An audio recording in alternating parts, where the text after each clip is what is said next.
And we are back with the GSMC Wrestling Laureate podcast brought to you by the GSMC Sports Network. I'm your favorite wrestling fan here, Eric Rodriguez, every Monday through Friday. Not Monday through Friday. Wednesday, Friday, 8 p.m. Pacific Time, 11 p.m. Eastern Time.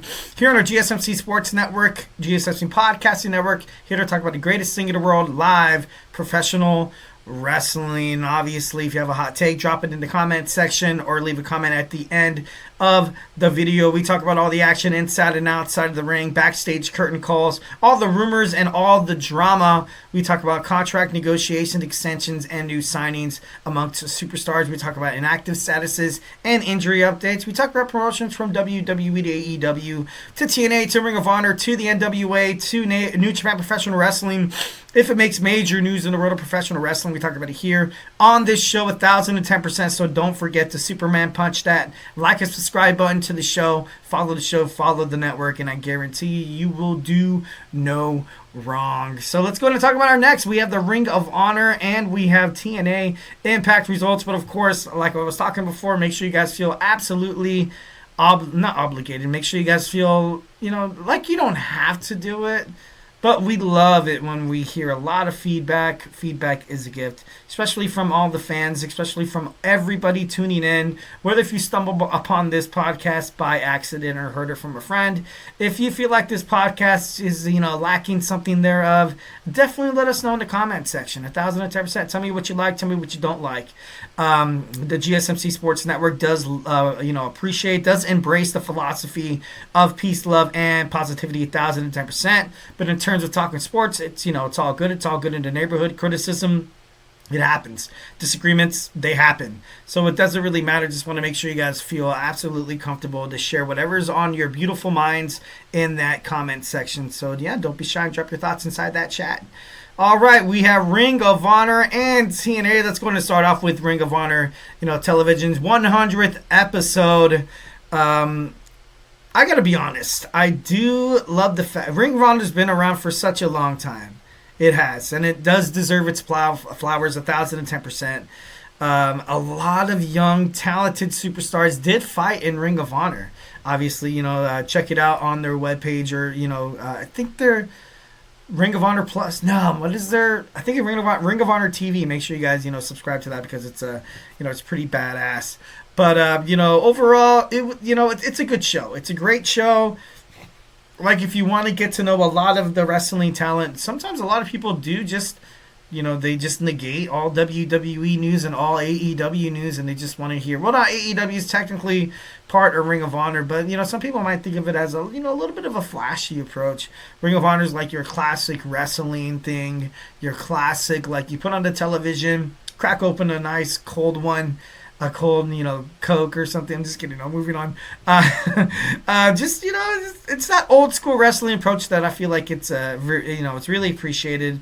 And, much like, as undervalued and underappreciated and what is the right word for it? Underrated, like TNA and also, the NWA.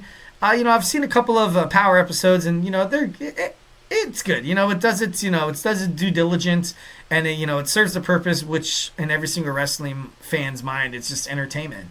And it's just, pretty cool. Like I said, you have your good guys, you have your bad guys, you have your storylines, you have your feuds, and, it could either be good or it could be bad. But at the end of the day, we're wrestling fans and we soak that stuff up. All right, we have a Ring of Honor World Television title match. We had Komander defeating QT Johnson. I like Komander. I do like him as the Ring of Honor World Television Champion. I was a huge fan of Kyle Fletcher when he held the gold, of course.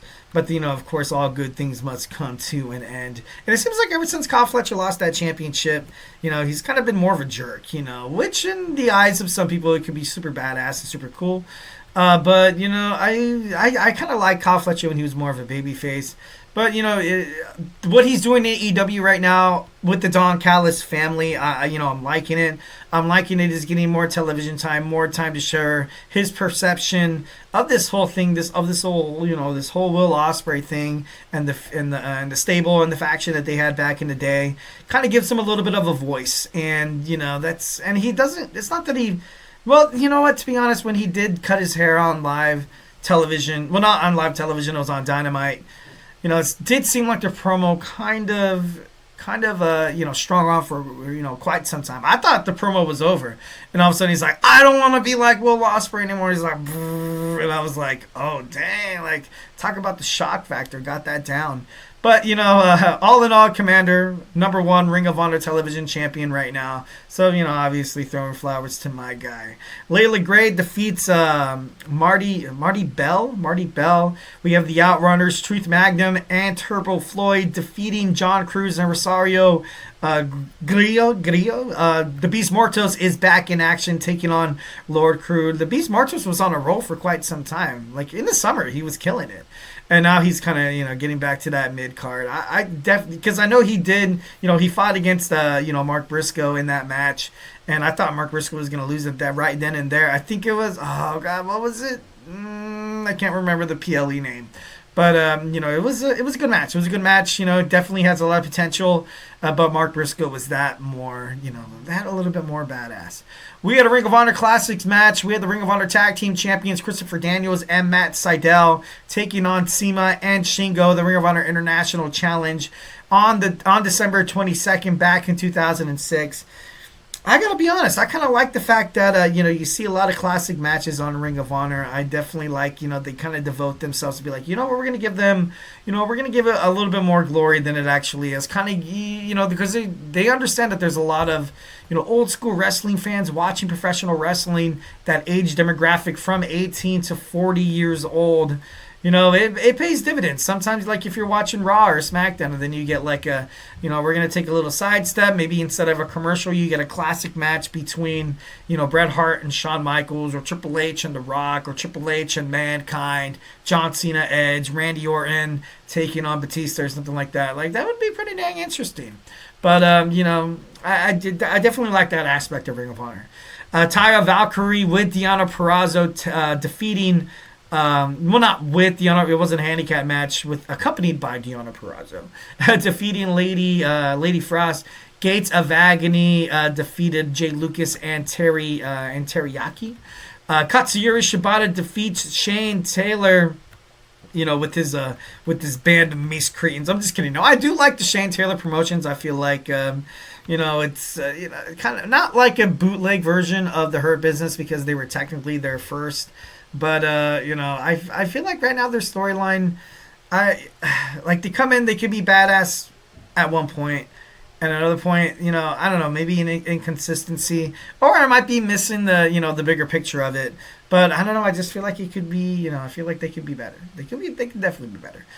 All right, we have TNA Impact, obviously the fallout of, of Genesis, excuse me.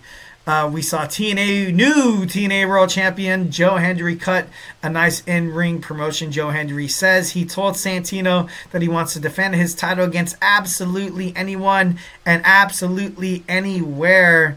And then you saw the TNA Director Authority, Santino Marella, come out on the ramp, and he tells Joe that someone has accepted his offer for tonight's main event. The person was revealed to be none other than the Matt Cardona. I wonder what he's going to say with TNA. You've been seeing him on AEW. He's like, nobody really knows who, like, he's like, what should I say? I don't know if any of you guys watched the new, the Spider-Man Into the Multiverse thing with Miles Morales.